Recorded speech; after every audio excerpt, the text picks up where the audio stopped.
Hello everyone, మేము Yadagirigutta and Swarnagiri టెంపుల్కి వెళ్ళామన్నమాట. సో యాదగిరిగుట్ట వెళ్ళే దారిలో ఇలా ఉంది. అండ్ రాగానే ఇక్కడ బయట నుంచి వ్యూ మాత్రం చాలా బాగుంది.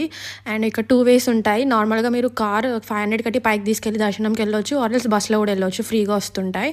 అండ్ ఇంకా మేము కొబ్బరికాయ మరియు ఫ్లవర్స్ తీసుకొని దర్శనంలోనే స్టార్ట్ అయిపోయాం దర్శనం చేయడానికి. అండ్ బయట ఇక్కడ ఉంటే ఇక్కడ లైన్ మాత్రం చాలా ఎక్కువ ఉంది. లోపల మాత్రం చాలా బాగుంది వ్యూ.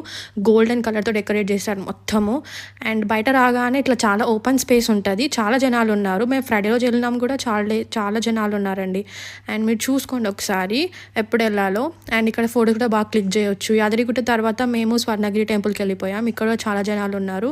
అండ్ ఇక్కడ టెంపుల్ మాత్రం చాలా బాగుంది, చాలా బాగా కట్టించారు. హైలైట్ ఇక్కడ వాటర్లో ఉంటారన్నమాట. ఇక్కడ వాళ్ళ కోరికలు తమ కాయిన్లో అనుకొని ఇట్లా వాటర్లో వేస్తూ ఉంటారు. అండ్ ఇక్కడ మీరు తప్పకుండా విజిట్ చేయాల్సిన 2 temples. And don't forget to subscribe.